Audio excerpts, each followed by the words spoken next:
أعمالنا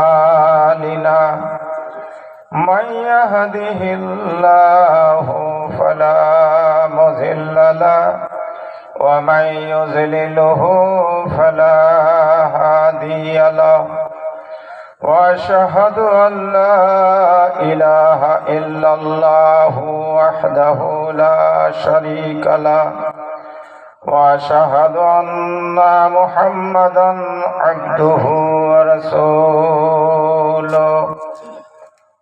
أما بعد فأعوذ بالله من الشيطان الرجيم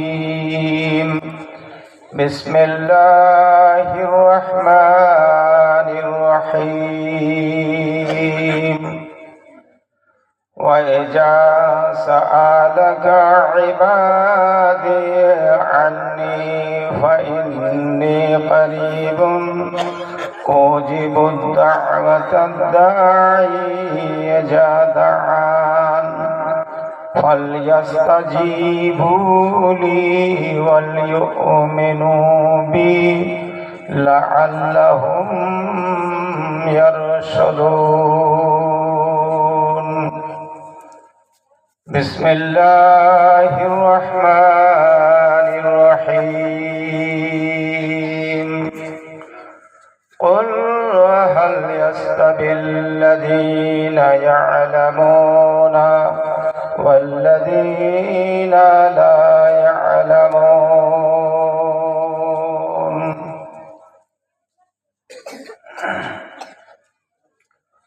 আল্লাহ মেহেরবান তোমার দয়ায় আমি মানুষ আমি মুসলমান আল্লাহ মেহেরবান তোমার দয়ায় আমি মানুষ আমি মুসলমান বাননে গো মরে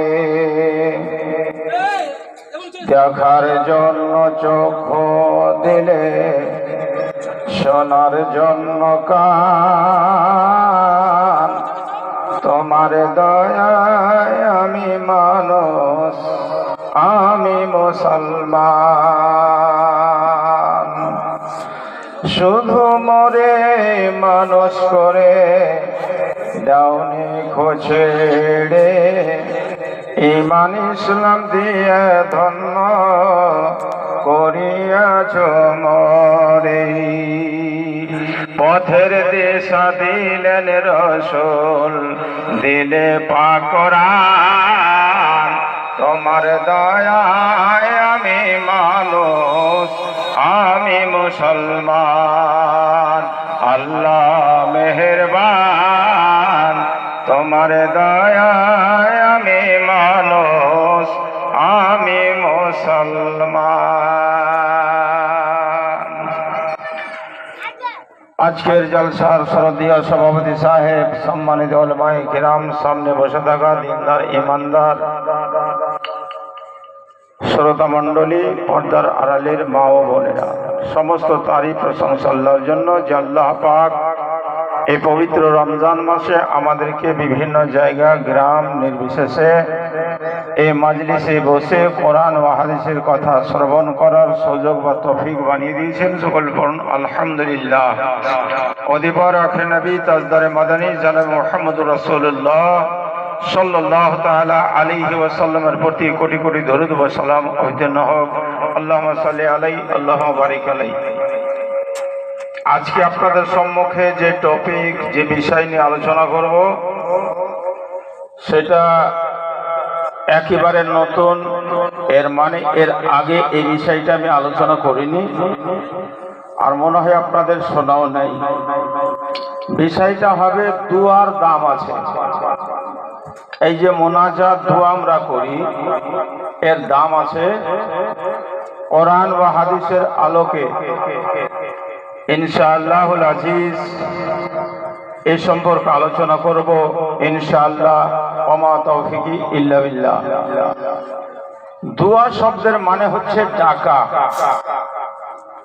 নিজের প্রভুর সামনে নিজের দুর্বলতা, নিজের কমজোরি বয়ান করা, নিজকে ছোট মনে করে আল্লাহ তাআলার কাছে কিছু চেয়ে নেওয়া,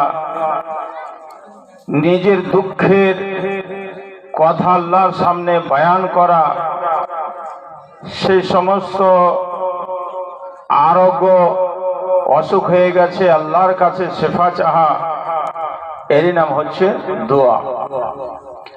তো এই দোয়াটা হচ্ছে বড় জিনিস। তাহলে দোয়ার কিছু আদব কায়দা আছে। বিনা আদব কায়দাতে আল্লাহ তাআলার কাছে দোয়া গ্রহণযোগ্য হয় না। এক নম্বরে, দোয়া কবুল হওয়ার জন্য মানুষকে যে খাদ্য খাবে সেটা হালাল হওয়া চাই। দুই নম্বরে হচ্ছে, শরীরে যে কাপড়টা নিয়ে আমি দোয়া করব, আল্লাহর ইবাদত করব, সেটা হালাল হওয়া চাই। মানুষের মুখ দিয়ে হারাম খাদ্য যাবে না, আর মিথ্যা কথা বলবে না। যে জিনিসটা চাইবো সেটা যেন বৈধ, জায়েজ, ইসলামের পথে, ইসলামের নিয়ম কানুনে সেটা যেন জায়েজ হয়। এরকম জিনিস চাইতে হবে না যেটা শরিয়তে জায়েজ নাই। চাওয়ার জন্য কাউকে আগে বড় করতে হবে, তাহলে চেয়ে আপনি পাবেন।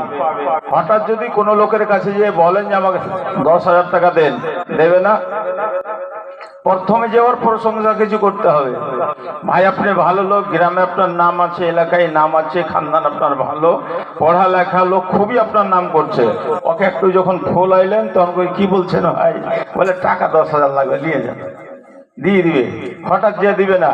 আল্লাহ বলছে যে হঠাৎ চাইস না, একটু নিজের দুঃখ প্রকাশ কর, আমাকে বড় কর। কি বড় করবেন? প্রথমে আল্লাহর তারিফ করেন, আলহামদুলিল্লাহি রাব্বিল আলামিন। আল্লাহ সারা জাহানের মালিক।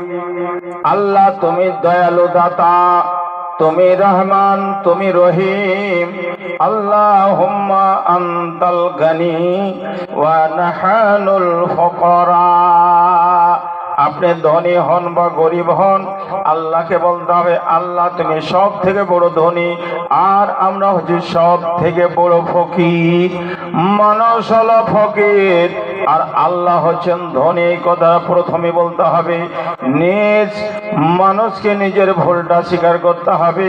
প্রথমে বলতে হবে রাব্বানা যালামনা আনফুসানা ওয়া ইল্লাম তাগফির লানা ওয়া তারহামনা লানাকুনান্না মিনাল খাসিরিন। হে আল্লাহ, আমি ভুল করেছি, অন্যায় করেছি। আল্লাহ তুমি যদি ক্ষমা না করো, মাফ না করো, তাহলে কি আবার মাফ করবে আমাকে? আমি ধ্বংস হয়ে যাব। এই কথাটি বলার পরে এবার নিজের মনের যা দুঃখ বেদনা আছে আল্লাহর কাছে চান।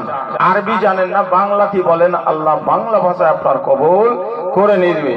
বাংলা ভাষা বলে ইংলিশ বুঝেন, ইংলিশে করেন, যে কোনো ভাষাতে আল্লাহর কাছে দোয়া করবেন, আল্লাহ তাআলা দোয়া আপনার কবুল করবে। ভাইরা আমার, আল্লাহ রাসূল সাল্লাল্লাহু আলাইহি সাল্লামের কাছে সাহাবায়ে কেরাম বা কোনো ইমানদার লোক প্রশ্ন করলো যে আল্লাহ দূরে আছেন, আল্লাহ কাছে আছে। আল্লাহ যদি দূরে থাকে তাহলে জোর জোর করে চিল্লিয়ে দোয়া করব, আর আল্লাহ যদি কাছে থাকে তাহলে আস্তে করে আল্লাহর কাছে দোয়া করব।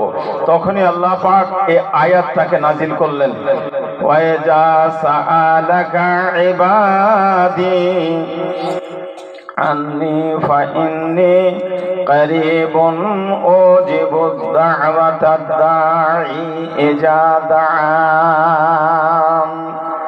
হে নবী মুহাম্মদ সাল্লাল্লাহু আলাইহি ওয়াসাল্লাম, যখন আপনাকে প্রশ্ন করা হবে, সওয়াল করা হবে যে আল্লাহ দূরে আছে না কাছে আছে, যখন কোন বান্দা সওয়াল করবি তখন বলে দাও যে আল্লাহ একেবারে নিকটে আছে। যখনই তোমার দোয়া করবে, আল্লাহকে ডাকবে, আল্লাহর প্রশংসা করবে, আল্লাহর কাছে মাথা নত করবে, আল্লাহ তোমার দোয়া কবুল করে নিবে, আল্লাহ তোমার দোয়া গ্রহণ করে নিবে। শর্ত হলো এই, ফালিয়াস্তাজিবু লি ওয়ালিউমিনু বি। আমার হুকুম পালন করতে হবে। 1 নম্বরে হুকুম পালন করতে হবে, তাহলে এরা হিদায়াতের রাস্তা পেয়ে যাবে। আল্লাহর হুকুম যদি মানুষ পালন না করে তাহলে আল্লাহর কাছে কোনো দোয়া গ্রহণযোগ্য হবে না। এবার আসেন, হযরতে দোয়ার দাম আছে। হযরতে জাকারিয়া নবী আলাইহিস সালাতু ওয়াস সালামের বাড়িতে রাখা হয়েছিল মারিয়ামকে। যে মারিয়াম নামে কোরআন মাজিদে একটা সূরা আছে, মারিয়ামের কত দাম, মারিয়ামের কত মূল্য, কোরআন মাজিদে একটা সূরা আছে। দান করেছিলেন বাইতুল মুকাদ্দাসের মসজিদে। এই মসজিদের একটা কামরা ছিল, রুম ছিল, ঘর ছিল, এখানে থাকতো। আর হযরত জাকারিয়া নবী আলাইহিস সালাতু ওয়াস সালাম হলেন মারিয়ামের খালু। নিজের বাড়ি থেকে খানা নাস্তা পানি সব নিয়ে এসে ব্যবস্থা করে দিতেন। হঠাৎ করে হযরত জাকারিয়া নবী আলাইহিস সালাতু ওয়াস সালাম একদিন ভুলে গেছেন, বাহির থেকে তালা লক করে দিয়েছেন, চলে গেছেন বিদেশ। কোথায় চলে গেছেন? 1 দিন নয়, 2 দিন নয়, 3 দিন পার হয়ে গেল। মনে হলো মারিয়ামকে রুমের মধ্যে বন্ধ করে দিয়েছি, মারিয়াম আর বেঁচে নাই, মনে হয় মারিয়াম খোদার জ্বালায় মারা গেছে। আল্লাহ তাআলার কাছে আমি গুনাহগার হয়ে যাব, পাপী হয়ে যাব। হঠাৎ করে এসে রুমটাকে খুললেন, দেখা গেল মারিয়াম একাই ছিল ঘরের মধ্যে। তার পাশে যেটা চৌকি ছিল, টেবিল ছিল, বিনা মৌসামের ফল, যেটা আমের সময় ছিল না, আমের ফল, জামের ফল, সে ফল, মনাকা ফল, কিশমিশ ফল, বিভিন্ন রকমের ফল পাওয়া গেল দেখতে। হযরত জাকারিয়া প্রশ্ন করলেন, মারিয়াম আন্না লাকি হাজা? قالت هو من عند الله إن الله يرزق من يشاء بغير حساب। হযরত জাকারিয়া আশ্চর্য হয়ে জিজ্ঞাসা করলেন, মারিয়াম, এ খাদ্যগুলো আমি দিইনি, এ ফলগুলো